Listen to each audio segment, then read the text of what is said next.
नमस्कार दोस्तों। Second hand चीज़ों का उपयोग करते हैं आप? करते हैं? बहुत ज़्यादा? आज के इस वीडियो के बाद नहीं कर पाएंगे, क्योंकि आज के इस एपिसोड में मैं आप सभी लोगों के सामने एक लड़के के साथ एक सेकेंड हैंड चीज़ की वजह से घटी हुई ऐसी खतरनाक घटना की कहानी लेकर आ गया हूँ जो बड़े भूतिया तरीके से आपका दिमाग घुमा कर रख देगी।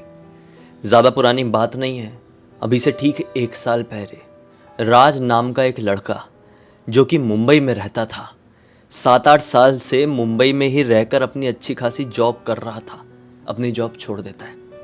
फ्रस्ट्रेट हो गया था वो जॉब से। दरअसल शुरू से ही इसका ना बिल्कुल मन नहीं था काम धंधा करने का। वो सिर्फ ये चाहता था कि मैं अपने घर पे रहूं, आराम से लेटूं, सोऊं, खाऊं पीऊं, एक ऐसी लड़की से शादी कर लूं जो जॉब करती हो, जो कमाती धमाती हो, मेरे हाथ पैर भी दबाए, मुझे कमा कर ला कर खिलाए भी, खाना ही बनाए मेरे लिए। वो बचपन से ऐसा सोचता था। वो जो जॉब कर रहा था ना मुंबई में रह के 7-8 साल से, वो समाज और परिवार वालों के प्रेशर की वजह से। अभी से ठीक 1 साल पहले जून जुलाई के ही टाइम में वो मुंबई की अच्छी खासी कंपनी से अपनी जॉब छोड़ देता है। बस ऐसे ही दुनिया भर के बहाने मार मार के छोड़ देता है और लौट जाता है अपने पुणे वाले घर। पुणे वाले घर में एक बड़ी बिल्डिंग थी और बिल्डिंग के एक फ्लोर में इसका पूरा परिवार रहता था। ये एक 3 BHK का घर था और इसमें इसके मम्मी पापा, इसकी एक बहन, इसका एक भाई बहन दोनों छोटे थे, ये सबसे बड़ा वाला था। इतने लोग रहते थे भाई। अब जैसे ही ये सब ये छोड़ छाड़ कर अपने पुणे वाले घर पर पहुंचा, सबको सरप्राइज कर दिया, देखो मैं तो नौकरी छोड़ दिया हूँ। तो उससे घर पे सब लोग टेंशन में आ गए, बोले ये क्या सीन है यार इसका। इस लड़के का नाम था राज, मैंने बताया कि नहीं, बता देता हूँ। तो राज तू ऐसा क्यों कर रहा है अपनी ज़िंदगी में। ये बात उसको घर वालों ने भी और आस पड़ोस के लोगों ने भी समझाने की कोशिश की है, लेकिन वो नहीं समझ रहा था। वो घर पर आया और उसको छोटी छोटी चीज़ों का बुरा लग रहा है। देखो मैं वहाँ से आया हूँ मुंबई से, तो मेरे लिए यहाँ पे सब जमा कर क्यों नहीं रखा गया है, मेरा रूम ऐसा क्यों है, मेरे रूम में ये चीज़ें बिखरी हुई क्यों हैं, और मेरा अच्छा खासा जो पलंग था वो कहाँ चला गया। दरअसल इसे घर वालों ने इसे कमरे में जो एक पलंग था उसको बेच दिए थे। वो काफ़ी पुराना पलंग था और वो आवाज़ भी करने लगा था जगह जगह से। तो ये चले गया था, मुंबई में रहने लगा था, तो इसका पलंग वलंग बेच दिए थे। बोले थे कि कोई आएगा गेस्ट वगैरह, इसको गेस्ट रूम जैसे हम यूज़ करेंगे, नीचे गद्दा डाल दिया करेंगे, गेस्ट लोग सो जाया करेंगे, ऐसा परिवार वालों ने सोचे हुए थे और इस रीज़न से इसका पलंग बेच दिए थे। अब जो पलंग इसका घर वालों ने बेचे थे ना, उस पलंग से इसको बेहद ज़्यादा लगाव था। ये बचपन से उसी पलंग में सोता था, तो इसको बड़ा हर्ट हुआ और छोटी छोटी चीज़ों का हर्ट हुआ। ये अपना हर्ट का सोच रहा है, परिवार वालों को क्या हर्ट हुआ होगा इसके नौकरी छोड़ने से, इसको कुछ फ़र्क नहीं पड़ रहा है। इसके पिताजी रिटायर्ड थे और अपने रिटायरमेंट के पैसों से घर वर सब सेटल करवाए थे। खैर दिन भर वो घर पे आने के बाद खाना वाना नहीं खाता है, इसी जिद में कि मेरा पलंग क्यों बेच दिए, मेरे कमरे का सामान क्यों बिखरा हुआ है। अब अगला दिन निकलता है। अगले दिन सुबह से उठ के वो दुकान जाने लगता है इधर उधर कि अरे कोई पलंग मिलेगा, कोई पलंग मिलेगा क्या।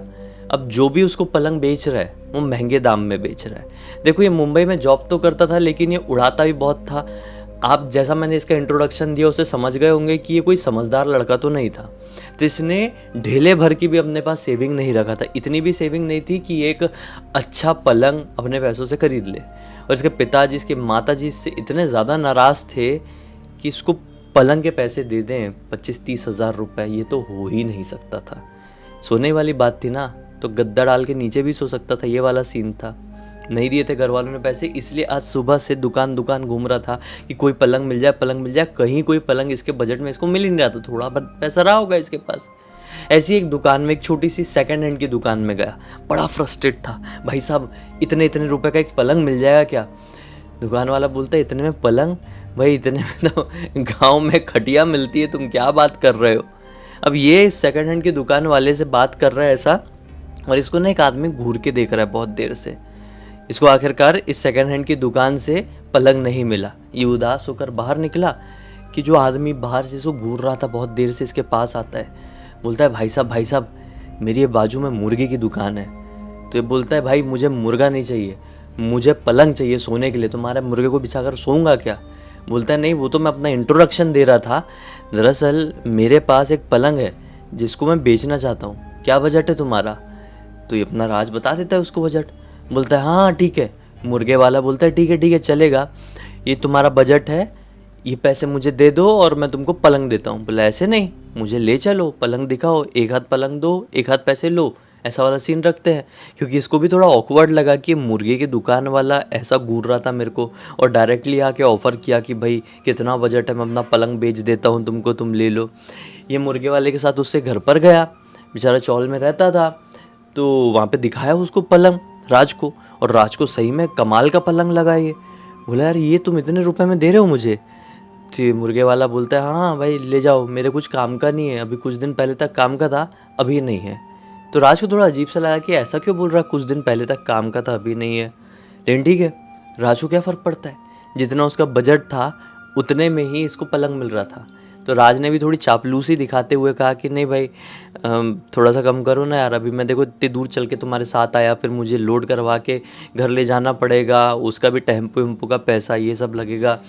तो इसने और 300-400 रुपये कम करा लिया। राज बड़ा खुश हुआ कि उसको बजट से सस्ते में एक पलंग मिल गया।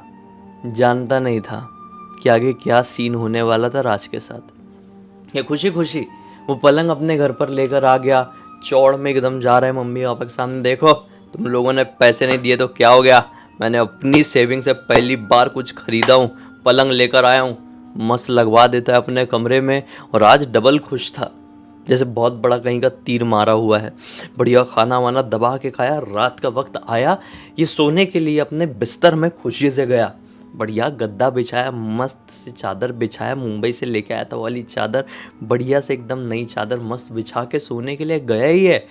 लेटते से उसको नींद लग गई। सुकून की नींद कहो या जो भी नींद कहो, सुकून इसका भी हराम होने वाला था। हाँ, ये सोया, सोए हुए मुश्किल से आधे घंटे हुए होंगे। इसको क्या फील होता है कि ये किसी एक खाई के बिल्कुल किनारे में लेटा हुआ है, मतलब पहाड़ के किनारे में लेटा हुआ है और नीचे खाई है और इसको कोई धक्का दे रहा है, ऐसे इसको सपना आ रहा है। और ये पूरा रियलाइज़ कर पा रहा है उस सपने को, ऐसा धक्का ये फील कर रहा है और फट से सपने में ये खाई में गिरा और ये चीख के उठा। बोलो शिट, इतना रियलिस्टिक सपना, मैं तो अपने पलंग में था, साला ऐसा लगा कि मैं खाई से गिर रहा हूँ, हालांकि पलंग से गिरने वाला था। ये क्या हुआ यार? इसने सोचा कि चलो कभी कभी ऐसे सपने आ जाते हैं, कोई बात नहीं। एक गिलास पानी पिया, फिर से सो जाता हूँ बोला, बढ़िया से फिर से सो गया। 10 मिनट बाद फिर से नींद आ गई। 10 मिनट बाद फिर से नींद आई है कि इसको क्या फील होता है कि एक साथ 8-10 लोग इससे कंधे को पलंग में दबा रहे, निचोड़ निचोड़ के दबा रहे। इसको लिटरली फील हो रहा है, ये सपने में नहीं, ये रियल में फील हो रहा है। इसको ऐसा दबाव महसूस हो रहा था जैसे कोई कंधे तोड़ डालेंगे इसके, इतने ताकत से पूरे दबा रहे हैं। इसने बोला ये क्या है, मैं तो मर मुरा जाऊंगा। इसने सोचा कि पैर उठा के, आंख भी नहीं खोल पा रहा, इतना दर्द, आंख वक्त पलट गई, इतना दर्द हो रहा है क्योंकि कंधे का प्रेशर गले में भी जाता है ना। इसने सोचा पैर उठा के मारता मुड़ता हूँ। ऐसा पैर उठाने को हुआ ही है कि क्या फील किया कि मेरे पैर में जंजीर बंधी हुई है और अब ऐसी सिचुएशन में कौन इंसान खुद को संभाल पाएगा। इसने जोर से चिल्लाया मम्मी बचाओ।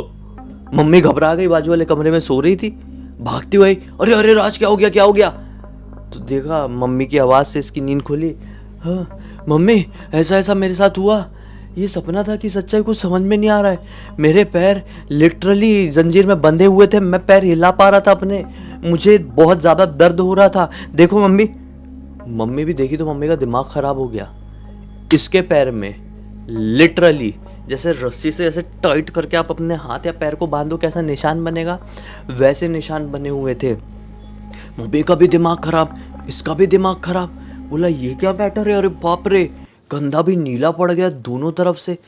मम्मी ने बोली कि तू उल्टे सीधे नशे वशे तो नहीं कर रहा है ना, सच सच बता दे। ये बोलता है नहीं मम्मी, मेरे साथ ऐसा ऐसा हुआ है सचमुच में। मम्मी बोलती है अच्छा एक काम कर, हमने बचपन में सुने हुए थे कि सोते समय कई बार ऐसी ऐसी कुछ चीज़ फील होती है तो अपना डायरेक्शन बदल के सो जाना चाहिए। एक काम कर, तू नीचे सो जा, गद्दा डाल के नीचे सो जा। ये नीचे सो गया और इसको नींद भी आ गई अच्छे से। अगला दिन निकला, चाय पीते पीते मम्मी से बात कर रहा है। मम्मी बोलती है अरे तेरे को कोई सपना आया होगा, और वो जो ऐसे ऐसे निशान आ गए पैर हाथ में कंधे में, वो कई बार ऐसा हो जाता है, कई बार हमें अंदरूनी चोट से कई बार ऐसी लग जाती है और हम समझ नहीं पाते, हमें याद नहीं रहता है, तो तेरे साथ वही हुआ होगा। ये भी सोचता है सही बात होगी यार, मम्मी ने बोली डायरेक्शन बदल के सो जा। मैं नीचे सो गया अपना गद्दा डाल के, तो फिर मुझे कोई बुरा सपना नहीं आया। ये एक वहम ही रहा होगा, जाने देता हूँ। अब दिन भर का वही टाइम पास करते हुए समय बीता है। फिर रात का वक्त आया। फिर रात में बढ़िया चौड़ में अपने कमरे में आया कि अपने पैसों के पलंग में सोऊंगा। मस्त से गद्दा बिछाया, चादर बिछाया, फिर सोने को गया है। फिर यही सपना। इस बार डबल खतरनाक हो गया। मतलब पिछली रात को भले ही वो फील कर पा रहा था लेकिन देख नहीं पा रहा था। आज इसको सोए हुए आधे घंटे हुए होंगे, फट ऐसा किसी ने गला पकड़ा है और ये आँख खोला है, अपनी आँख खोल लिया और इसको क्लियर दिखाई दे रहा है कोई एक परछाई है जो मेरा गला ऐसे दबा रही है। और इतने में कोई दूसरा है, दूसरी तरफ से दबाने को हुआ और इसकी पूरी मतलब जीभ भी बाहर आ गई, आंखें वाखें पलटने लगी। और इसने सोचा फिर से आज लात से मारता हूँ। फिर लात उठाने की कोशिश किया है कि अरे ये गिर गया। हाँ, फिर से लात उठाने की कोशिश किया है कि फिर से आज फील किया कि साला मेरा पैर आज फिर से रस्सी से बंधा हुआ है। अब फिर चिल्लाने ही वाला था, मम्मी करके चिल्लाने ही वाला था कि दरवाजे के पास से, अंधेरा था दरवाजे के पास इसके कमरे के, रात में सो रहे होते तो अंधेरे करके सोते ना सब लोग यार, तो दरवाजे के पास अंधेरा था। अंधेरे से निकलकर एक बुढ़िया इसकी तरफ आई, सो घूरते हुए बड़ी गुस्से में क्या बोल रही है, ये मेरी जगह है, मेरी जगह क्यों घेर के रखा है, हट जा यहां से नहीं तो मार डालूंगी, हट जा यहां से। ऐसे बोलते बोलते इसके एकदम पास आई है और इसकी तरफ कूदी है वो बुढ़िया। ये जोर से चिल्लाया मम्मी। फिर मम्मी भागते हुए बोली तू क्या पागल हो गया क्या, रोज रात में क्या हो क्या रहा है तुझे। फिर मम्मी को सारी बात बताया, मम्मी ऐसा ऐसा शॉट हुआ मेरे साथ आज। मम्मी बोलती है कि देख तू ना, तेरे पापा को बताती हूँ, तेरी अभी हरकतें मेरे को समझ में आ रही है, तेरे दोस्तों की भी संगत ठीक नहीं लग रही है मुझे, तू कुछ कर रहा है ना उल्टा सीधा सूखा सस्ता नशा। हाँ, बोलता है मम्मी तुम्हारी कसम खाता हूँ कुछ नहीं है। बोले चल नीचे सो, नीचे सो, नीचे सोया था तो नींद आई थी ना। हाँ मम्मी आई थी। नीचे जाता है लेकिन आज नींद नहीं आती, वही वही सोच रहा है साला ये क्या शॉट है यार, ये साला पलंग की वजह से ही हो रहा है। मेरे को समझ में आ गया ये जो भूत भात आ रहा है उनका पलंग से कुछ रिलेशन है। बचपन में मैंने कुछ हॉरर सीरियल्स में देखा हूँ कि कोई पुरानी चीज़ घर पर लेकर आओ तो ऐसे ही कुछ ना कुछ होता है। ज़रूर मेरे साथ भी यही शॉट हो रहा है। कल उठता हूँ, इसकी ऐसी तैसी जो पलंग है ना छत में ले जाके फेंक के जाता हूँ। ये उठा, वही किया। सुबह के वक्त इसने 7 बजे के आसपास अपना पलंग उठाया, अपने एक भाई के साथ मिलके और छत में छोड़ के आ गया, अपनी बिल्डिंग के छत में छोड़ के आ गया। बोला भाड़ में जाए, पंचायत नहीं पालनी है। और फिर आज रात में भी सोने के टाइम पे नीचे बिछा के अपने बिस्तर सोने से पहले डर रहा है कि साला यार फिर से वही ना हो जाए, कहीं मेरा मतलब मिसअंडरस्टैंडिंग तो मुझे नहीं हो गई, मेरे साथ जो कुछ भी हो रहा था वो पलंग की वजह से नहीं किसी और चीज़ की वजह से हो रहा हो। फिर मैं आज सोऊं तो फिर से मुझे भूत प्रेत और वो बुढ़िया औरत दिखाई दे और आज मेरी जान ही लेके चले जाए तो क्या होगा। मैं साला सोता ही नहीं। एक फिल्म भी देखा हूँ मैंने, नाइटमेयर ऑफ एल्म स्ट्रीम, उसमें भी ऐसी होता था। एक बच्चा सोया तो मरी गया, वो सोने से डरता था। मुझे भी सोने से डर लग रहा है यार, मैं नहीं सोऊंगा।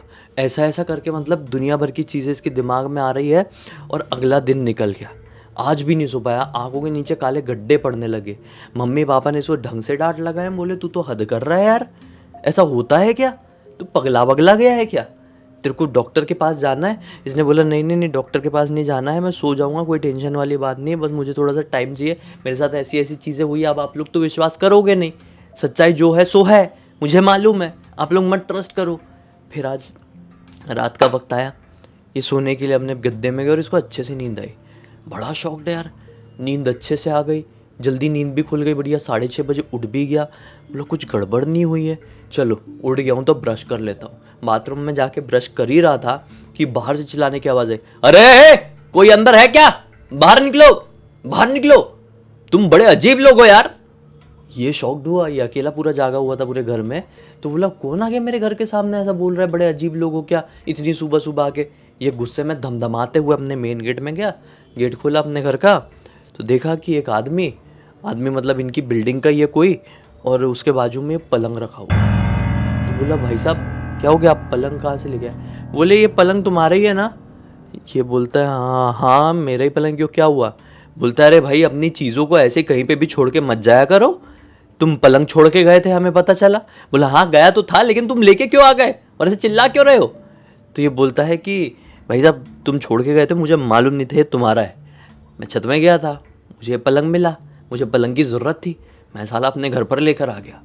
मैं जब रात में इस पलंग में सोया ना, दिमाग ख़राब हो गया यार। बड़े डरावने डरावने सपने आए। एक बुढ़िया दिखाई दे रही थी, बोल रही थी मेरी जगह में ऐसे कैसे आ गए, भाग जा यहाँ से नहीं तो मार डालूंगी तुझे। ऐसा बोल के मेरे ऊपर ऐसा उड़ी मार के कूदी है गला दबाने के लिए कि जान जाते जाते बची है। तुम साले पागल लोग, अपना पलंग अंदर लेकर जाओ। ये देखते रह गए उस आदमी के मुंह को। बोला साला जो मेरे साथ हुआ वो इस आदमी के साथ भी हुआ। मतलब बचपन का जो सीरियल है फियर फाइल वगैरह वो साला रियल लाइफ में बन रहा है क्या मेरे साथ? ये कोई भूतिया चीज़ लेके आ गया क्या मैं? अब घर पे लेकर आया और दिन भर उसके बारे में देख देख के उसको सोच रहा है कि साला कुछ गड़बड़ है, आज इसका टेस्ट करूँगा। देखो पलंग में सोया सपने आए, नीचे सोया नहीं आए, आदमी सोया उसको आए, आज भी सोऊंगा देखता हूँ आएगा कि नहीं आएगा। रात का वक्त आया, फिर से पलंग को बिछाया, गद्दा बिछाया, चादर बिछाया, सोने के लिए गया। सोया ये है, वो बुढ़िया रोते रोते इसके पास आ जाए सपने में। बोली तू चाहता क्या है, चाहता क्या है? मेरी जगह को तू छोड़ क्यों नहीं देता है? जीते जी तो मुझे अच्छे से नहीं जीने दिया, मरने के बाद भी शांति से नहीं रहने दे रहे हो, मेरी जगह खाली कर दे। और ऐसा इसको सुनाई दिया वो बुढ़िया का मतलब रोती हुई आवाज, वो बुढ़िया का डरावना सा रोता हुआ चेहरा। ये भड़बड़ा के उठा और हाथ जोड़ के वहीं पर बोल दिया मुझे जो गलती हो गई है माफ़ कर दो, मैं समझ गया हूँ कि क्या बात है, आप आओ अपने बिस्तर में आराम करो। ऐसा बोल के अपने कमरे से बाहर निकल कर घर के हॉल में सोया पूरी रात। अगला दिन निकला, सुबह 7 बजे ही उठाया अपना पलंग और सीधे पहुंच गया वो मुर्गे वाले के पास। बोला वो भाई ये क्या सीन क्या है इस पलंग का, सही सही बताओ नहीं तो बहुत मारूंगा मैं, सही सही बताओ, बहुत लफड़े हो रहे हैं ये पलंग जब से मेरे घर गया है। अब मुर्गे वाला बताता है कि भाई ऐसा कुछ सीन तो नहीं है, लेकिन हिस्ट्री अगर बताऊं तो अभी कुछ दिन पहले तक मेरी बूढ़ी माँ जिंदा थी, वो उनका पसंदीदा पलंग था, इसी पलंग में सोती थी, किसी को भी उनके पलंग को हाथ नहीं लगाने देती थी। आज तक हम उनके बच्चे बहू होके, उनके नाती पोते भी उस पलंग में बैठ नहीं पाए थे। फिर बुढ़िया मर गई तो हमने सोचे कि बेच देते हैं, क्या करेंगे, जीते जी तो हमको बैठने नहीं देती, क्या मालूम उसके जाने के बाद हम बैठे लेटे तो हमारे साथ कुछ सीन कर दे। राज बोलता है अरे मेरे साथ सीन कर रही है तुम्हारे चक्कर में, चलो लाओ पैसे, ले जाओ अपना पलंग, ऐसा ऐसा हुआ है मेरे साथ। एक एक चीज़ राज ने उसको बताया। तो उस आदमी ने बोला अच्छा भाई हम माफ़ी चाहते हैं, अगर ऐसी बात है तो हम इसको लेके जाएंगे, हमने एक कमरे में रख देंगे, हमेशा लॉक करके रखेंगे भैया। राज को पैसे मिल गए, राज ने भी ये पलंग उसको दे दिया और वो आदमी ने फिर अपना वो जो पलंग था एक कमरे में हमेशा हमेशा बंद करके रखा। इस पूरी पूरी घटना की जानकारी मुझे किसी और ने नहीं बल्कि स्वयं राज ने इंस्टाग्राम पर लिख कर भेजा। मैंने सोचा आप लोगों को सुनाऊं जिससे आप लोगों को एक कमाल की सीख मिले, एक अलग ही मनोरंजन मिले। सीख क्या, कमेंट सेक्शन में अब आप ही बताएंगे। जिसकी सीख मुझे सबसे अच्छी लगेगी मैं उसका कमेंट ज़रूर पिन करूँगा। खैर इसी एक नोट के साथ इस कहानी का, इस वीडियो का यहीं पे अंत करते हैं। अब तक इस वीडियो को देख लिया तो लाइक जरूर कर देना, चैनल को सब्सक्राइब करके बेल आइकन दबा के ऑल के ऑप्शन में क्लिक करना, क्योंकि इसी तरह के हैरान कर देने वाले खौफनाक वीडियोस डेली आप लोगों के सामने लेके आता रहता हूँ। इंस्टाग्राम की लिंक इस वीडियो के डिस्क्रिप्शन बॉक्स में मिल जाए, क्लिक करके डायरेक्टली वहाँ पर पहुँच जाना। और इसी तरह की कोई भी कहानी, टॉपिक या जानकारी आप लोगों के पास भी है तो लिख भेजना, हो सकता है मेरा अगला वीडियो कल आपके हिसाब से ही बन रहा हो। तो चलिए कल फिर से मिलते हैं, तब तक के लिए बहुत बहुत धन्यवाद। आपका दिन शुभ।